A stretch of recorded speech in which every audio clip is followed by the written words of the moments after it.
Hey alligators, what's up? It's Allie Hardesty, and today I'm going to be talking about some YouTuber conspiracy theories. These are my absolute favorite because, like I've said in many other videos, I don't watch TV necessarily, I just watch YouTube. I watch a lot of YouTube actually, and these include some of my favorite YouTubers or YouTubers that I watch on a regular basis. I just want to make a disclaimer that these are just conspiracies, and in fact, a couple of these conspiracies I am going to be saying that I don't actually think they're true at all. I believe that a couple of these are debunked, like we've pretty much established at this point that they are just theories, nothing more. But a couple of these I actually do believe to have somewhat of truth to them because it just doesn't add up, it doesn't make any sense, and I believe that there is more to the story. But that is for you guys to decide, so be sure to leave your opinions in the comment section below, and let's get into the video. The first YouTuber or YouTuber conspiracy theory we're going to be talking about today is a guy named Tai Lopez. Many of you may know him from his viral video, or ad I should say, where he's like, just bought this new Lamborghini, but you know what I like more? Knowledge. That ad went everywhere. It blew up. There are so many parodies out there making fun of it. So many of you guys probably know him from that. But other than that, he's famous for being an entrepreneur, millionaire, success. He's pretty young. I think he's like in his early 30s. I actually know him in real life, so that may or may not be a story time one day. But back to the point, he blew up. A big reason for that being his ads. And the reason why his ads blew up so much, other than the fact that they're super cringy and like easy to make fun of, no hate to him at all, I just like, you have to admit they're hilarious, and he knows that and he markets off of it, is the fact that he bought $16 million worth of views in ad space, which means you are paying to have your ads on people's videos. That is where the conspiracy comes into play. Who in their right mind buys that much worth of ads? So he did that, which obviously attracted him a lot of subscribers, but the question is, what was his real motive for doing so? A lot of people say that that's because his 67-step program is a scam and he wanted to give it more credibility by giving his channel more views, especially with that ad on his channel. Again, I'm not saying that he did anything wrong by buying this much ad space. I'm just saying, who in their right mind does that? I get that you're a millionaire, but like $16 million, that is still a lot of money, even to a millionaire. Like, that's a lot of money. So I don't know, let me know what you guys think in the comment section below. We're going to move on to our second YouTube conspiracy theory. This is one that everyone's probably heard of by now. Marina Joyce and her kidnapping conspiracy. I promise I'll get to the other ones after this, but we need to touch on this because this was crazy over the summer. I remember when this blew up, everyone was like, hashtag save Marina Joyce. So if you don't know what I'm referring to, she is a beauty vlogger out in the UK. She has well over 2 million subscribers, but before this conspiracy blew up, like around that time, she had less than 1 million. So I mean, she literally blew up on the internet because of this thing going viral. And the theory was that she was kidnapped, or that her boyfriend was holding her hostage, somebody was forcing her to make YouTube videos. It sounds insane, like when you first hear about it, you're like, there's no way this is real. But there was a lot of evidence to back this up, including subliminal messages in her YouTube videos. People were saying that she started to act different on camera, almost like her content was forced or somebody was making her film these videos. Just not really herself, like she wasn't all there. Also, in some of her videos, you could hear somebody or her whisper help, and she was doing sign language, which I can't do sign language, obviously, which were indicating different things. Like, for example, she was telling people to come to her meetup in a really sketchy part of the United Kingdom, and then it was at 6:30 in the morning, and then in the video she was signing like not to go. And then on Twitter she was saying things like, hope everyone likes pancakes, aka help, like the capital H in hope, the capital E in everyone. You get the idea. Just a lot of things like that, and we're like, girl, are you trying to get us to call the police? Like, I don't know. The police actually ended up going to her house and she appeared to be fine, but people were still saying that ISIS had abducted her, that the police were lying. And then in her tweets, it was really confusing because she would like people's tweets where they were like, if you're not okay, like this tweet. A lot of people think that this was a publicity stunt. She claims that it was a publicity stunt done by her viewers, that just one thing led to another and it got really blown out of proportion. Anna Campbell, my girl, she came out with a video, which is now on private, but I'm pretty sure she's gonna public it again soon, where she talks about how Marina Joyce may or may not be schizophrenic. I have no idea, not making any claims, but it made a lot of sense. If you guys did watch that video, it got a couple million views. So yeah, maybe that's the case. I don't really know. I don't think she's kidnapped because at this point, like, she seems to be okay. She keeps putting up videos. But we're gonna move on to our third conspiracy theory, which is about Tana Mongeau. And I actually met her and I talked about this with her, and she was saying how it's like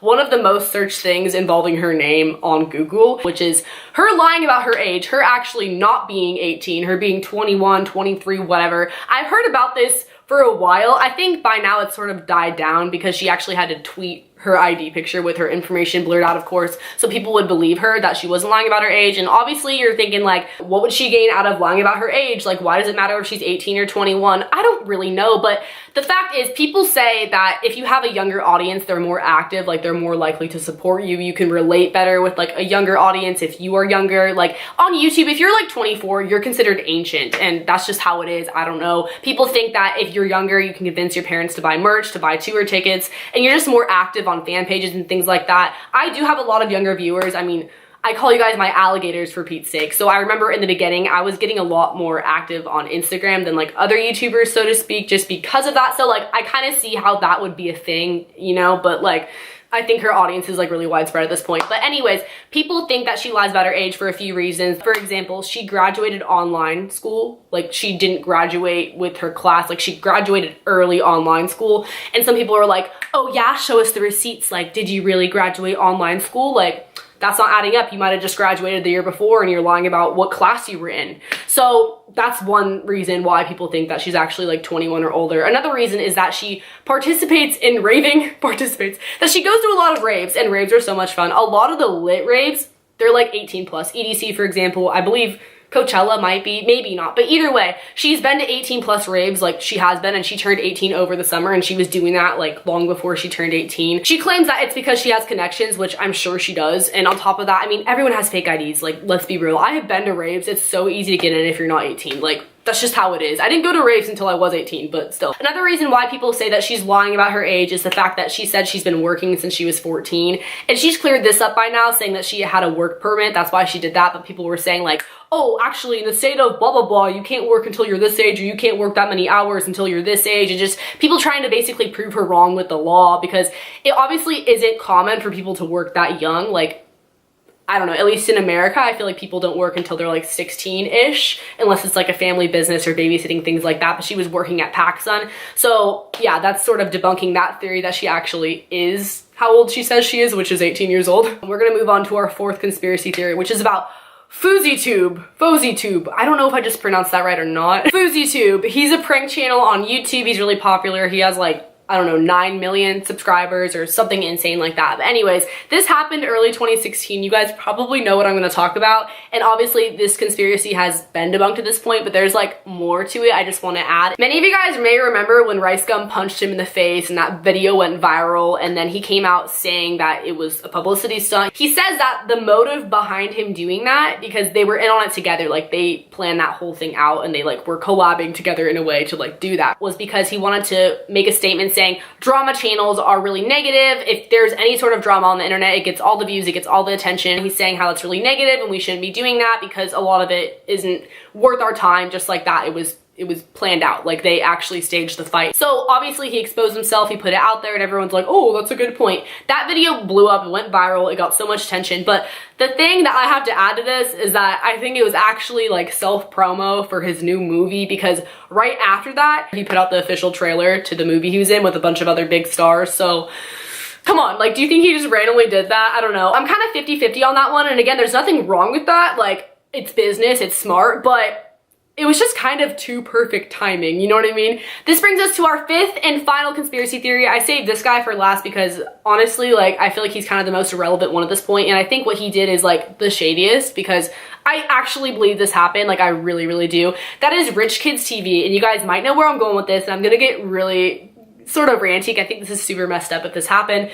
but again, it's all speculation. Like, who really knows? Basically, this guy, this prankster on YouTube, he said that he was holding a raffle, kind of like a giveaway, but basically you buy tickets to enter the raffle, and like you know what a raffle is, right? Through a PayPal link, mind you, like kind of sketchy. Each ticket that you bought was $1, and it all accumulated to be around $100,000. That's like what people are estimating at this point. He did actually include a picture where it was like $62,000 or $63,000 at that point, and then the raffle went on for like another 11 days, and he was trying to reach $100,000, which he most likely did. After announcing the raffle, he later came out with a video saying that legally he had to give 10% to charity. So he was like, all right guys, we're gonna give 10% to charity, and then the 90% goes to the winner of the raffle. And he was saying that it was for like a Live Your Dream Foundation. He was really like about the charity. He didn't go into too much detail, so like, who really knows, right? Then he came out with another video saying that he was going to give 90% to charity and 10% to the winner of the raffle, which was never really publicly announced, by the way. Like,